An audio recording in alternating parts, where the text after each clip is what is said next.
This time it's my road test on the BSA Gold Star 650.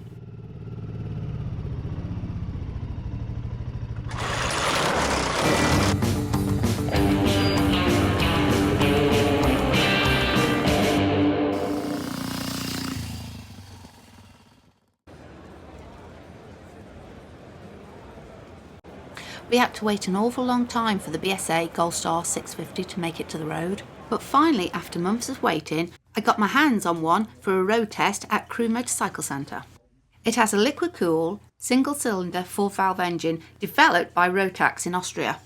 The engine has a capacity of 652cc, a compression ratio of 11.5 to 1, a max torque of 53 Newton meters at 4,000 RPM, and has a peak power of 45 horsepower at 6,500 RPM. The bike, somewhat controversially, is water-cooled, with negative comments on the size of the radiator and the clumsy appearance of the hoses. The fuel tank is only 12 litres, but the fuel-injected engine is quite fuel efficient, so should easily make 150 miles out of a tank. Right, that's enough tech talk, so let's get out on the road.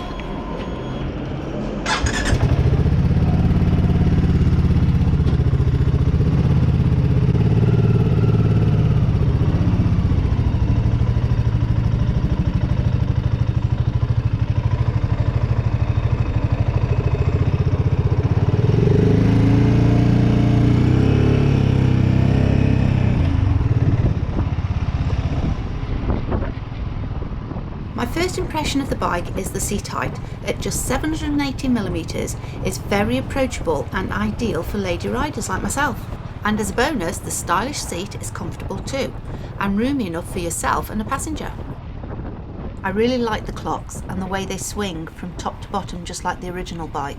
And where the Amateur used to be, you now get a useful LCD display. The switches were fairly typical for modern bikes, easy to use and well placed. And the mirrors were small but effective. What I didn't like was the USB port. It's ugly, it's big, and it could have been more well placed. The clutch and the throttle were light and responsive, and the fueling was glitch-free throughout my ride. The 650 engine makes good torque, and its 45 brake horsepower, it's perfect for an A2 rider. The bottom end power was great, but I felt it ran out of steam at the top end compared to the Royal Enfield 650 or even my own Motor Guzzi. But there is certainly enough power there to keep new riders interested, with a top speed of around 110 miles per hour. The bike has disc brakes all round with ABS, and although it only has a single front disc, I felt the stopping power was very good. The steering is light and responsive, and the bike feels very stable through corners. This is a chassis that inspires confidence, even though the suspension is a little crude.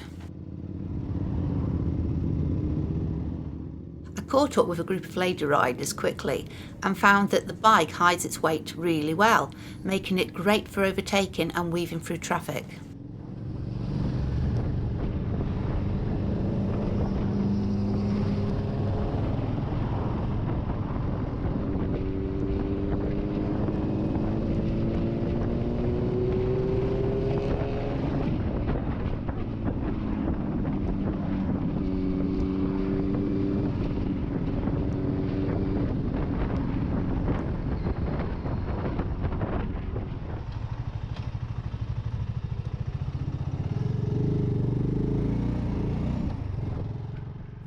As the rain came down, I took the bike on the dual carriageway, and even at 70 miles per hour, the bike ran smoothly with limited vibration. An only limiting factor was the upright sitting position, which left me exposed to the wind. The bike coped with high-speed riding well, and still had a bit of power in reserve if I needed to overtake. So now I'll talk about things I didn't really like about the bike. The exhaust note sounds pretty fruity when you fire the bike up, but it's much too muted and completely drowned out at speed. It doesn't sound as meaty as some of the other bikes in its class. And if I was being a bit cruel, it has a whiff of C90 about it at times. More volume, please. Overall, the build quality isn't bad, but there are some areas that could have been better. Such as the use of the stickers on the engine cover instead of paint, and the rather dowdy grey paint used on the engine. It should be silver coloured, or better still, bare metal.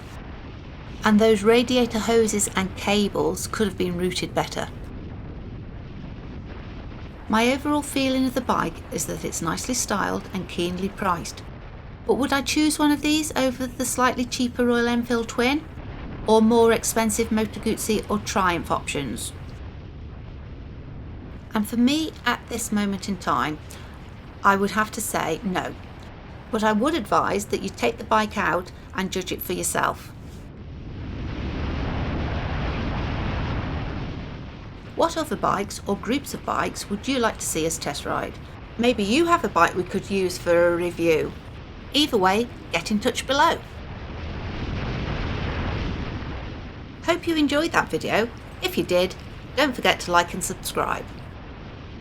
And of course, thanks very much for watching.